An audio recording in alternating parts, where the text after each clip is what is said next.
तो दोस्तों फाइनली जिस एग्ज़ाम को टारगेट हम लोग कर रहे हैं रेलवे ग्रुप डी 2025, इस एग्ज़ाम की जो प्रिपरेशन हम लोग कर रहे हैं, तैयारी स्टार्ट कर चुके हैं, जिसके लिए हम लोग ने सारा कंपटीशन का आइडिया ले लिया है, स्कोरिंग टॉपिक्स का, पीवाईक्यू कैसे करेंगे, कैसे ज़ीरो से स्टार्ट करेंगे, बिल्कुल ज़ीरो से, और जो बचे हुए टाइम है उनमें कैसे सारी चीज़ें स्कोर अच्छा सा करके अपना 75 प्लस मार्क्स को टारगेट कर लेंगे, उसे अचीव भी कर पाएंगे, मतलब हासिल भी कर पाएंगे मॉक्स में भी, पीवाईक्यू में भी, और उसका जो एग्ज़ाम देने जाएंगे तब पर भी। और बचे हुए दिन कितने टाइम है ये भी चीज़ें क्लियर कर दें कि अक्टूबर में अपने को एग्ज़ाम को देखने का पूरी उम्मीद है, पूरी। अब जैसे कि आज एक तरीके से मैं आपको बताना चाहूँगा, एनटीपीसी अंडर ग्रेजुएट जैसे रिलीज़ कर दिया उसने, ये चीज़ मैं आपको बता चुका हूँ, किसी ने उम्मीद नहीं की थी, सारे टीचर्स भी बोल रहे थे, सारे स्टूडेंट भी समझ रहे थे, क्योंकि एसएससी के बड़े एग्जाम से बीच में दे दिया सबको भैया। ये देखो सब एकदम से शॉक हो गए, ये रेलवे ने क्या किया, अब इतने बड़े एग्जाम्स के साथ कैसे करवाएगा।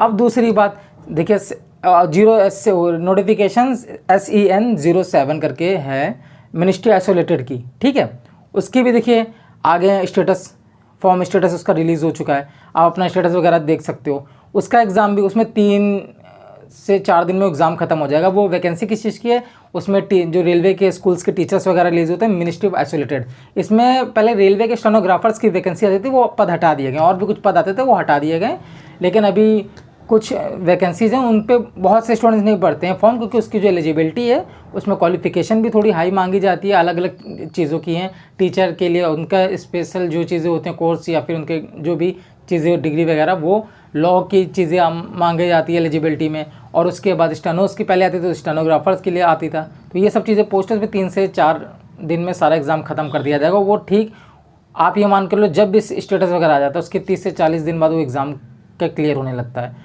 तो एनटीपीसी के जैसे क्लियर होगा वैसे तुरंत अपना मिनिस्ट्री आइसोलेटेड कंप्लीट हो जाएगा। इस चीज़ क्लियर हो गई।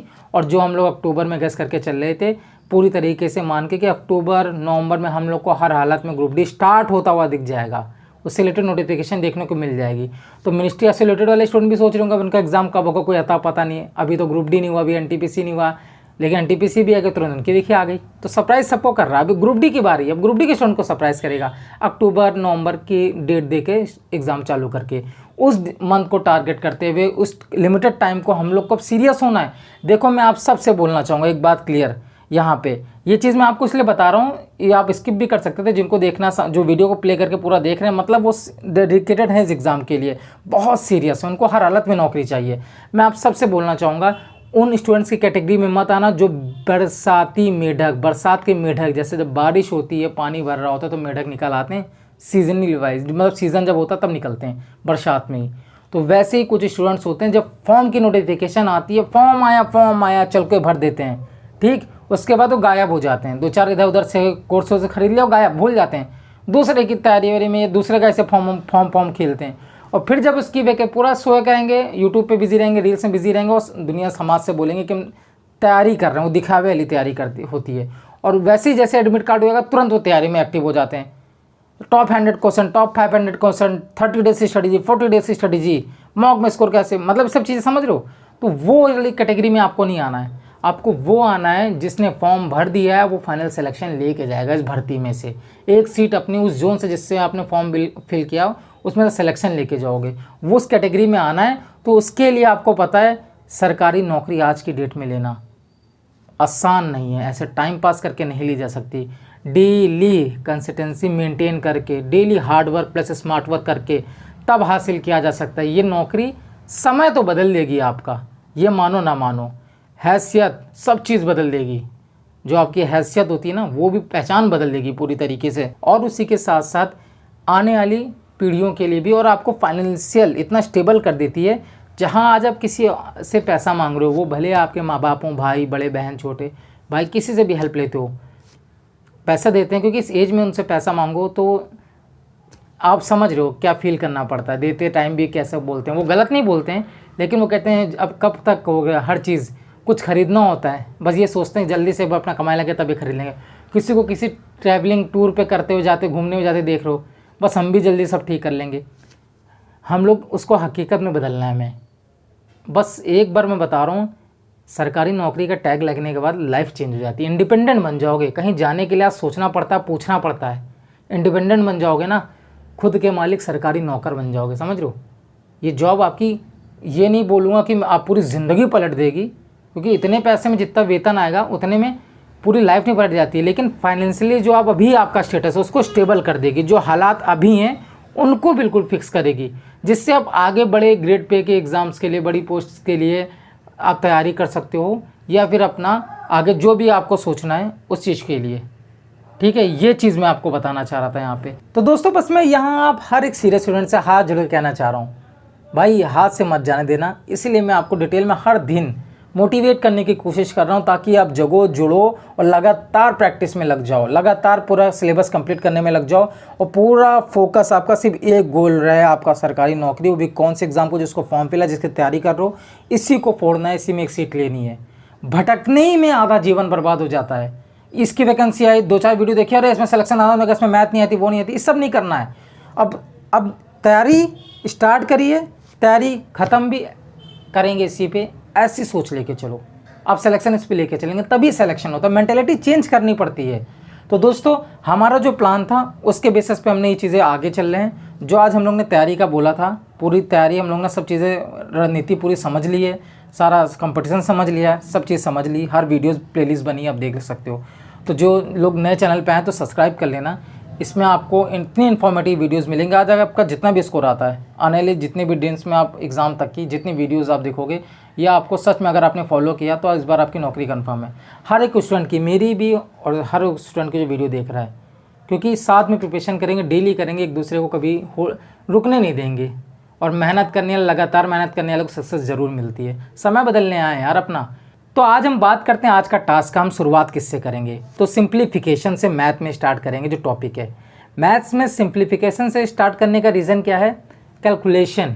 पहले नंबर से खेलना, घटाना, जोड़ना आना चाहिए, और पहले आना चाहिए बाद में आना चाहिए ये मैटर नहीं करता। इस टॉपिक का वेटेज हमारी जो प्रीवियस लास्ट जो हुआ है ग्रुप डी, उसके हर एक शिफ्ट में 2 से 3 क्वेश्चन फिक्स थे सिंप्लीफिकेशन टॉपिक से।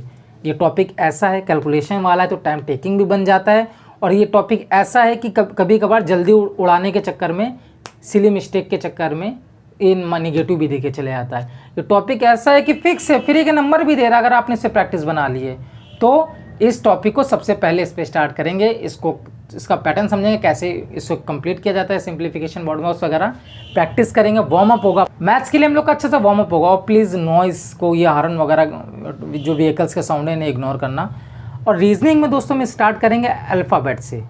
ठीक है, ये मैं आपको क्लियर करना चाहूँगा, अल्फ़ाबेट्स हो चाहे नंबर्स का हो, इनका अल्फ़ाबेट सीरीज़, नंबर सीरीज़ या नंबर एनालॉजी, अल्फ़ाबेट एनालॉजी, इन सब का वेटेज अगर देख लेंगे तो 8 से 10 मार्क्स का आपके पास दिखेगा, क्योंकि नंबर सीरीज़, अल्फ़ाबेट सीरीज़ ही का 5-6 मार्क्स का वेटेज है। बाकी एनालॉजी वगैरह का, बाकी डिवाइड वाला कॉलम्स में, मतलब अलग अलग टॉपिक्स को बोला जाता है। लेकिन हम स्टार्ट करेंगे पहले बार अल्फ़ाबेट से। रीजनिंग में अगर अल्फ़ाबेट से कोई भी क्वेश्चन आएगा तो हमें उसको बनाना आना चाहिए। अल्फ़ाबेट के बेस से स्टार्ट करेंगे, सारे लेटर्स कौन से नंबर पे आते हैं वो रटे होने चाहिए मुंह में। उसके बाद साथ में नंबर जो अपना अल्फ़ाबेट सीरीज़ है उससे स्टार्ट करेंगे, फिर अल्फ़ाबेट एनालॉजी से आएंगे। ठीक है, तो अल्फ़ाबेट के जितने से रिलेटेड क्वेश्चंस बनते हैं जिनका वेटेज है तो वहाँ से स्टार्ट करेंगे। रीजनिंग में हमारा ये है, तो स्टार्ट यहाँ से कर रहे हैं, ख़त्म आपका कुछ लोगों का कल होगा। अगर 0 से स्टार्ट कर रहे हो तो टाइम लग जाएगा, 2 दिन लग सकते हैं, कल भी लग सकता है, परसों भी लग सकता है। जिनका पहले से प्रिपेयर हो, प्रैक्टिस करने बैठेंगे तो कल तक ही उनका काम हो जाएगा। तो फिर देखते हैं कल स्विच करना है कि इसी पे थोड़ी दिन, मतलब कल और स्टे करेंगे, वो आपको कल बताएंगे। ठीक है, क्योंकि इसी लाइन से चलते हुए रहना है। अब यहाँ बात करेंगे दोस्तों फिज़िक्स की। साइंस में हम स्टार्ट करेंगे फिज़िक्स से, क्लियर है? ठीक, तो फिज़िक्स से स्टार्ट करेंगे साइंस में, और यूनिट एंड मेजरमेंट चैप्टर, इससे क्वेश्चन फिक्स है, आते ही आते हैं। आप लास्ट ईयर ग्रुप डी में देख लो, अभी लेटेस्ट जो एग्जाम्स हो रहे उसमें देख लो, आप सबको पता है। टॉपिक देखोगे, चैप्टर जैसे खोलोगे आपको मालूम चल जाएगा। तो इसको लेके चलना है। ये 3 चीज़ें हो गई हैं। अभी हम लोग की स्ट्रेटजी क्या थी? सबसे पहले स्कोरिंग टॉपिक जो सब्जेक्ट हैं उनको ख़त्म करना है, तो ये 3 से स्टार्ट कर रहे हैं। स्टैटिक और करंट पे कब आना है कब नहीं ये बताएंगे। 26 जुलाई को जब हियरिंग होगी तब आइडिया लेके चलना है कितनी रफ्तार से स्टैटिक खत्म करना है, करंट। एक आइडिया लग जाएगा कि अक्टूबर स्टार्टिंग में हो जाएगा एग्ज़ाम कि अक्टूबर लास्ट तक होगा, तो आइडिया लग जाएगा। तो अभी हम लोग पहले स्कोरिंग वाले 3 चीज़ें ख़त्म करते हैं। साइंस में फिजिक्स में यूनिट मेजरमेंट, रीजनिंग में अल्फ़ाबेट। ठीक है, अल्फ़ाबेट सीरीज़ से स्टार्ट करेंगे, और उसी के साथ साथ जो मैथ से, सिंप्लीफिकेशन से, ये 3 टॉपिक लेके चलेंगे। और एक सबसे आप लोग से हाथ जोड़ के रिक्वेस्ट है, हाथ जोड़ के, कि जल्दी से 500 सब्सक्राइबर करवाओगे तो कम्युनिटी पोस्ट डालना स्टार्ट करूँगा, ताकि पोल्स करवा सकूँ कि जितने भी स्टूडेंट्स वीडियोस देख रहे हैं जो रेलवे की तैयारी कर रहे हैं ग्रुप डी एग्ज़ाम की, वो कौन से जोन के हैं, उनके कितने मार्क्स आ रहे हैं मॉक्स में, उन पोलों से आइडिया लेंगे क्या कंपटीशन चल रहा है, अभी एक्टिव कंपटीशन क्या, क्वालिटी स्टूडेंट्स में, ठीक है, वहाँ से आइडिया लेंगे। जब 1000 सब्सक्राइबर हो जाएंगे तब लाइव स्ट्रीम स्टार्ट हो जाएगी, मैं एलिजिबल हो जाऊँगा लाइव स्ट्रीम करने के लिए। तो लाइव स्ट्रीम में हर दिन कोशिश करेंगे, हर दिन शाम को आधा घंटा 1 घंटा आया करें, जो डेली के सारे टास्क किए उनसे रिलेटेड डिस्कशन किया करें, और जो स्टैटिक का पार्ट है वो भी ग्रुप डिस्कशन में पढ़ाई कर लिया करें। या कोई डाउट आ रहा है, कोई प्रॉब्लम आ रही, मॉक में मार्क्स नहीं इंक्रीज हो रहा, किसी चैप्टर में कोई टॉपिक में प्रॉब्लम आ रही, तो उससे रिलेटेड आपको बेस्ट टीचर बता दे। फिलहाल मैंने तो अपने टीचर्स बता दिए, बुक्स बता दिए हैं, तो आपस में चीज़ें कर लें। और टेलीग्राम ग्रुप भी बना लेंगे एक, वहाँ पे जहाँ सब लोग मिलकर साथ में स्टडी मटेरियल भी शेयर कर लें जो जिसके पास है, ताकि एक दूसरे सबकी हेल्प हो जाए। तो ये चीज़ें करेंगे। तो 1000 सब्सक्राइबर आपको जल्द से जल्द करवाने हैं ताकि लाइव स्ट्रीम के लिए एलिजिबल हो जाऊँ, और 500 सब्सक्राइबर अगर जब हो जाएंगे तब मैं कम्युनिटी पोस्ट के लिए एलिजिबल हो जाऊँगा। और चैनल को अगर सब्सक्राइब नहीं किया तो ज़रूर कर लेना, और बेल आइकन को भी प्रेस कर लेना ताकि नोटिफिकेशन आपको मिल सके। और कमेंट बॉक्स में ज़रूर बताना ये चीज़ कि आप लोग जो वीडियोस देख रहे हो आप लोग कौन कौन से जोन से हो, और आपके भी मॉक टेस्ट में कितने मार्क्स आ रहे हैं। ठीक है दोस्तों, फिर मिलते हैं नेक्स्ट वीडियो के साथ, तब तक के लिए अपना ध्यान रखना और मेरा कहना मत बोलना। ये हम लोग का स्लोगन है इस सीरीज़ का। और बेरोजगार से सरकारी चैनल में जो आप जुड़े हो ना, बेरोजगार से सरकारी बनेंगे, लेकिन ये एक लाइन याद रखना, एक सीट हमारी कंफर्म है जिस भी जोन से हम फॉर्म फिल किए हैं। ये आखिरी दिन तक, जिस दिन एग्ज़ाम सेंटर तक जा रहा है तब तक एक सीट कंफर्म। पीटी में तो 35 किलो वजन फेंक देंगे उठा के, पता नहीं चलेगा। सीबीटी को फोड़ना ये थोड़ा टफ है, इसको फोड़ना है, इसकी तैयारी करनी है। ठीक है दोस्तों, जय हिंद जय भारत।